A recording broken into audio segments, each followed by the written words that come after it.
J'aime beaucoup. Alors, on te dit que en ce moment, il y a une routine qui s'est installée dans ton couple. Vous avez tendance à vous ennuyer et à ne plus trop savoir quoi faire. Donc, vous restez quand même soudés, vous restez quand même ensemble. Il y a toujours cette connexion et cet amour entre vous, mais il y a une sorte de lassitude de qu'est-ce qu'on fait,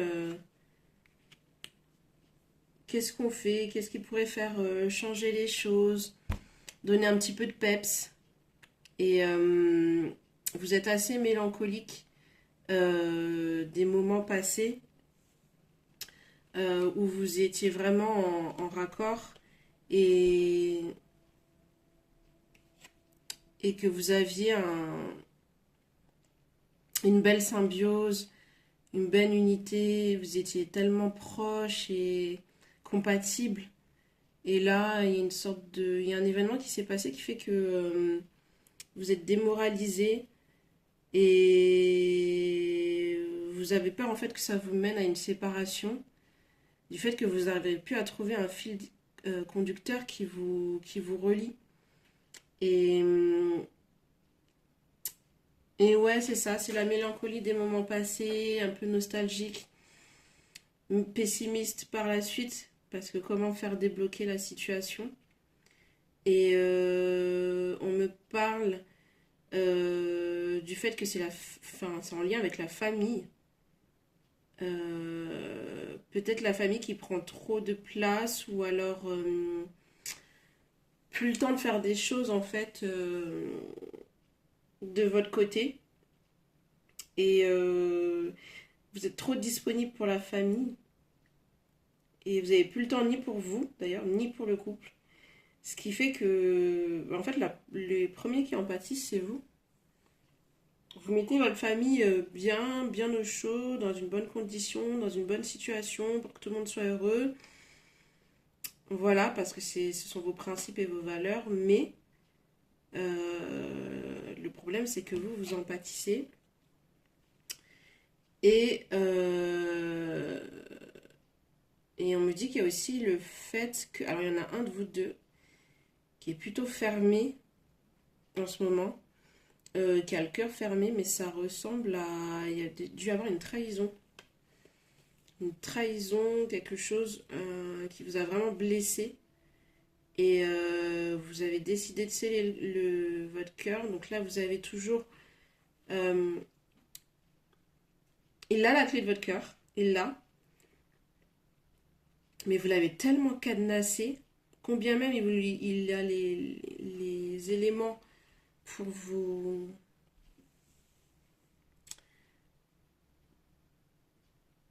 faire réagir, c'est-à-dire quand il sait comment, là où appuyer, comment faire pour désamorcer un petit peu les disputes et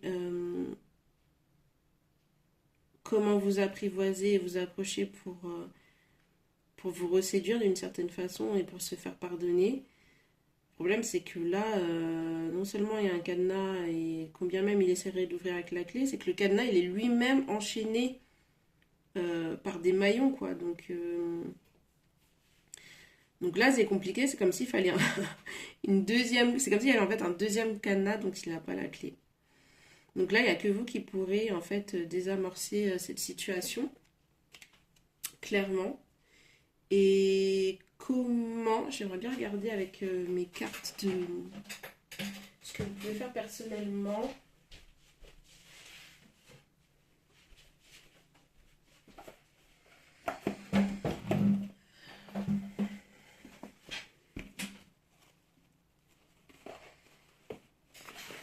Je vais regarder aussi s'il y a d'autres. Alors, ce qu'elle peut mettre en place. Ce qu'elle peut mettre en place. La compassion. Alors, on vous demande d'être un peu plus, ouais, un peu moins dur, un peu moins rigide, un peu plus enveloppante. Et en fait, vous pouvez vous protéger. C'est important de se protéger. Quand on a souffert, C'est très important de se protéger et de garder ses énergies et de connaître ses limites pour pouvoir continuer à tenir debout et être assez fort déjà pour soi-même. Parce que là, le problème, c'est que les limites, elles vont sauter pour être fortes pour tout le monde. Et du coup, s'il vous reste même plus d'énergie pour vous-même, c'est pas la peine. C'est ce qui amène souvent d'ailleurs à la dépression, au stress, qui développe aussi des maladies et j'en passe. Donc là, en fait, vous êtes verrouillé pour vous protéger un maximum et pour respecter un maximum vos limites, bien qu'elles soient assez faibles finalement, vos limites.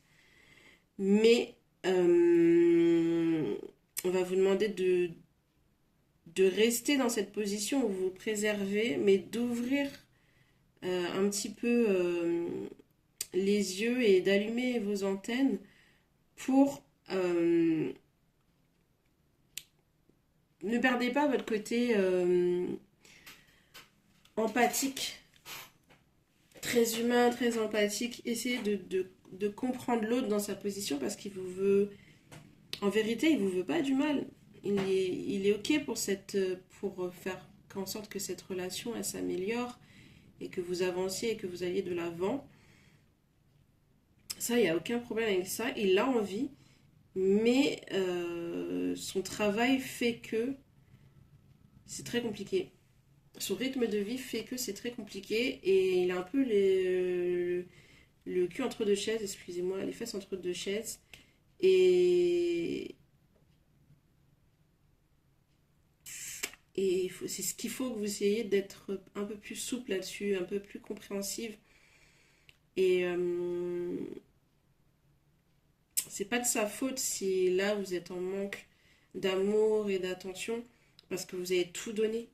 Vous avez déjà tout donné aux autres sans vous préserver vous. Et quelque part vous êtes un peu fautif de ça.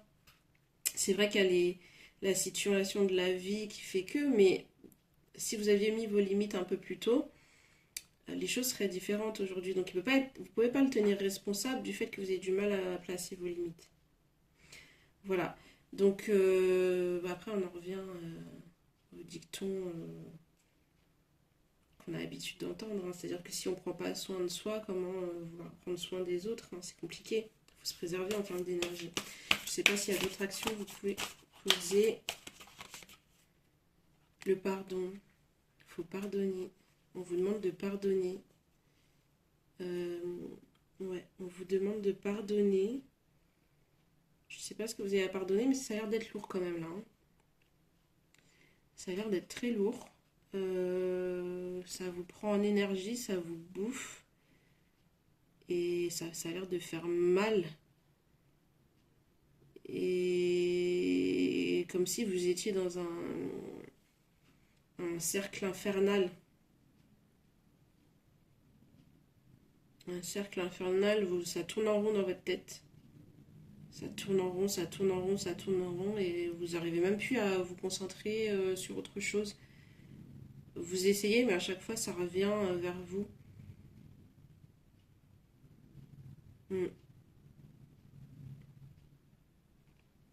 Est-ce que je peux avoir peut-être... Est-ce que lui, il peut faire quelque chose pour améliorer... Est-ce que lui peut faire quelque chose pour de son côté? Alors, on me dit... Ah, ouais, il a une période très difficile à traverser. Ça me paraît compliqué, lui. Il a une période à traverser qui est très compliquée en ce moment. C'est très, très, très difficile. Et du coup, c'est comme si là, le couple, il dépend plus de vous. Enfin, vous êtes celle qui va être encore la plus forte. Même si vous devez pas le porter. Hein. Vous ne devez pas le porter. Il doit être capable de se responsabiliser. Mais votre compassion et ne serait-ce que votre soutien psychologique, sans forcément poser des actions, sans forcément l'aider en passant à la cuisine, en allant lui offrir des cadeaux, toujours en donnant, c'est pas ce qu'on vous demande. mais on vous demande juste d'être plus compréhensif, plus empathique, de comprendre, de laisser dans sa grotte, laisser prendre de la distance. Et c'est comme ça qu'il pourra revenir vers vous quand il se sentira prêt, quand il sera disposé. Et, et que voilà, pour l'instant, c'est comme si vous étiez compréhensif, mais vous lui donniez aussi d'eau dans le sens où vous n'avez pas posé des actions pour lui, c'est à lui de le faire. Mais lui, il ne vous tourne pas d'eau, il vous a à l'œil, il règle ses problématiques dans son coin, et quand il sera prêt, il reviendra vers vous et il fera le nécessaire pour équilibrer les choses. Et lui, dans son esprit, c'est vraiment, il s'imagine une vie de rêve avec vous. Il s'imagine, il veut vraiment un engagement beaucoup plus sérieux, il veut s'investir dans la relation. Il veut vous entendre dire des mots d'amour et vous réouvrir à nouveau. Euh, et vous, voilà, vous faire rêver. C'est comme si vous faisiez une demande en fait. Une demande au mariage. Donc vraiment un engagement profond.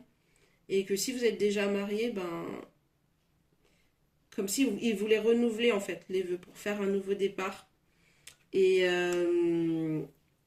et revivre ces moments de lune de miel justement, ces moments nostalgiques.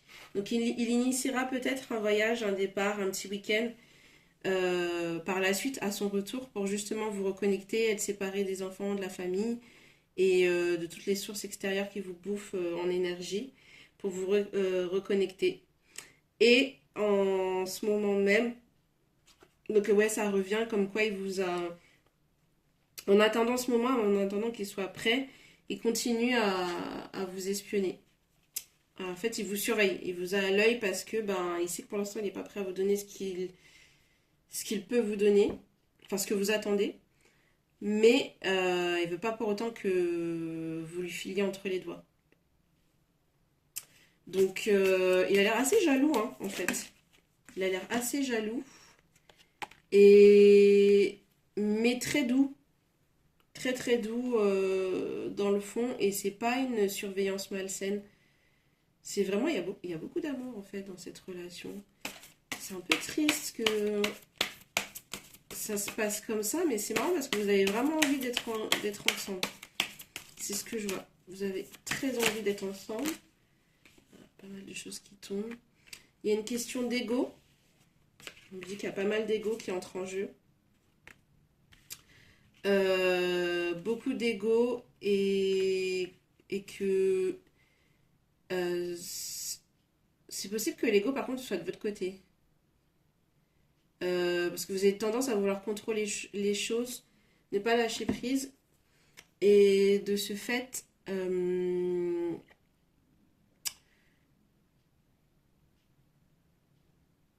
vous gérez mal les situations à cause de cet ego. Parce qu'à tout vouloir contrôler, on ne peut pas tout contrôler. Il y a toujours des paramètres qui font qu'il y a des événements qui n'étaient pas prévus, qui entrent en jeu. Et comment gérer ça? C'est hyper compliqué. Donc si vous lâchez pas prise, comment voulez-vous laisser les choses se mettre en place?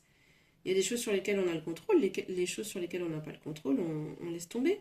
On laisse ces choses se faire et là, ouais, vous avez vos ailes qui se déploient en lâchant prise, en prenant de la hauteur. Là, j'ai une image où c'est comme si vous, je sais pas si vous voyez l'image de vous suspendez comme à une sorte de balançoire, mais au lieu de vous asseoir sur le siège de la balançoire, euh,